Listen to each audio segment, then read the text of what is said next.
The night before Christmas settled over the Dupree estate with a deceptive calm, the kind that suggested peace while quietly preparing for collapse.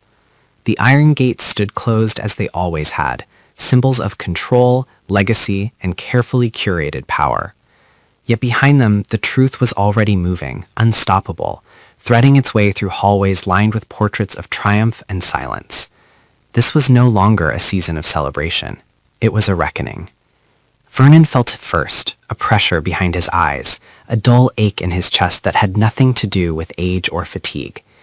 The secret, once revealed, did not arrive as a sudden explosion, but as a slow, brutal unraveling. Everything he had built, every decision justified as necessary, every compromise disguised as strategy, began to turn against him. His anger was immediate, sharp, but it had no clear target. It folded inward, becoming something far more corrosive. Rage at being exposed collided with fear of what exposure truly meant. He had spent a lifetime believing that control was absolute, that power could be engineered to outlast any mistake. Now he was forced to confront the possibility that the very foundation of his authority rested on a lie that could erase him entirely. That realization ignited a deeper conflict. Part of him wanted to destroy the source of the revelation, to bury the truth once more at any cost. Another part, quieter but relentless, recognized the futility of resistance. This internal fracture weakened him in ways no rival ever had. Every step he took through the house felt heavier, as though the walls themselves were judging him. The legacy he had protected so fiercely now threatened to become his punishment. Ted stood at a different edge of the same abyss. The choice before him was not abstract or philosophical, it was immediate and devastating. Loyalty to family clashed violently with his need to preserve what little integrity he still believed he possessed. The anger he felt was not explosive, but suffocating, pressing against his ribs until breathing itself became an effort. He had spent years convincing himself that silence was a form of protection, that avoiding confrontation spared everyone pain. Now he understood the truth too late. Silence had been an accomplice. His resentment turned inward, curdling into self-disgust. He replayed every moment where he could have acted differently, every warning sign he chose to ignore. The weight of responsibility threatened to crush him, not because he lacked power, but because he finally understood the consequences of using it. Any decision he made now would leave irreversible damage. Protecting the family meant sacrificing himself. Saving himself meant burning everything down. There was no path forward that did not demand blood, metaphorical or otherwise. Leslie watched the chaos unfold with a composure that masked the storm beneath. For years she had been underestimated, dismissed as insignificant, treated as collateral rather than a catalyst. That misjudgment had become her greatest weapon. The truth she set in motion was not born of impulse, but of long-suppressed fury. Every slight, every manipulation, every moment of being reduced to a pawn had accumulated, shaping her resolve with ruthless clarity. She did not seek destruction for its own sake. She sought balance, even if balance required devastation. Yet beneath her determination lay conflict. The satisfaction of seeing powerful figures unravel was tempered by the realization of what her actions would unleash. She understood that once the truth surfaced, it could not be controlled, not even by her. The anger that fueled her resolve now threatened to consume her as well. There was no longer a distinction between justice and revenge, and that ambiguity haunted her. Still, retreat was impossible. To step back now would mean accepting the narrative that she had been powerless all along. She refused to surrender that ground. Anita's reckoning arrived quietly, with a force that eclipsed every other conflict in the house. The news she received did not demand immediate action. It demanded endurance. Fear did not announce itself through panic, but through an eerie clarity.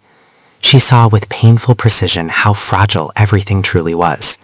The relationships she had believed unbreakable now appeared conditional, supported by convenience and illusion rather than genuine connection. Her anger was not loud, but it was relentless, directed at time itself, at the injustice of vulnerability, at a life spent prioritizing stability over truth. Her internal struggle became one of reckoning versus denial.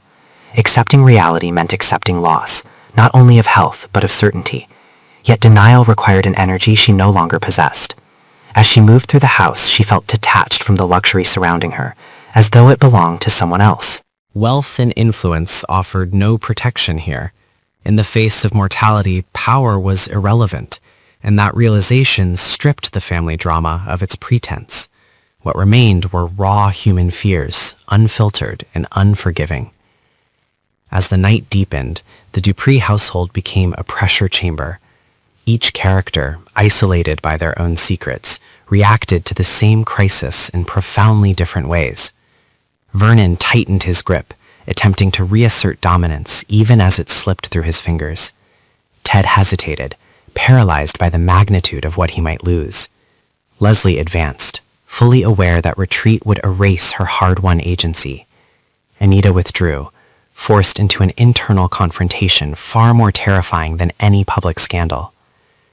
The betrayals that surfaced were not limited to a single act or individual. They were cumulative, layered over years of compromise and rationalization. Trust eroded not because of one catastrophic decision, but because of countless smaller ones that went unchallenged. Each character was forced to acknowledge their role in sustaining a system built on silence and fear. That acknowledgement was unbearable, and so anger became the default response, a shield against accountability. As dawn approached, the tension reached a breaking point. The house itself seemed to hold its breath, anticipating the collapse that was no longer avoidable. The characters stood at the edge of irreversible change, each driven by motives that were deeply personal and profoundly destructive. Survival now required sacrifice, and sacrifice demanded a willingness to abandon the illusions that had defined them. This was no longer a story about wealth or power. It was about the cost of control, the violence of truth, and the damage inflicted when fear governs choice. Every character was trapped by decisions made long before this night, and every attempt to escape only tightened the walls closing in around them. In this moment, there were no heroes, only people confronting the consequences of their own rage, their own silence, and their own betrayals. The gates of the Dupree estate still stood by morning, but what they protected no longer existed. Whatever emerged from this night would be irrevocably altered, stripped of pretense, and forced into the harsh light of reality. And for those inside, the greatest danger was not exposure, loss, or even death, but the knowledge that everything they had fought to preserve had been built on a truth they were never prepared to face. By the time the first pale light of morning crept across the Dupree estate, the night had already taken everything it intended to take. What remained was not resolution, but aftermath. Anger still burned, not as a weapon, but as a wound, raw and unhealed. Each of them stood altered, forced to confront the reality that no amount of power, wealth, or carefully constructed loyalty could undo what had been set in motion. The truth had done more than expose secrets. It had stripped away illusions, leaving behind the quiet horror of recognition. Vernon understood that control, once lost, could never be reclaimed in the same form. Ted felt the weight of a future forever divided by the choice he could no longer avoid. Leslie realized that victory carried a cost as heavy as defeat, and that vengeance did not guarantee freedom. Anita, facing a truth far more intimate than betrayal, saw with devastating clarity how little time and certainty anyone is truly granted. Their paths no longer ran parallel, yet they remained bound by the damage they collectively created. As the estate awoken, the gates still stood, but they no longer symbolized protection. They had become a threshold, marking the line between who they had been and who they were now forced to become. Beyond them lay consequences that could not be negotiated, repaired, or hidden. The night before Christmas had ended, but its shadow stretched far into the days ahead, promising that nothing would ever return to what it once was. Some truths, once revealed, do not ask to be understood.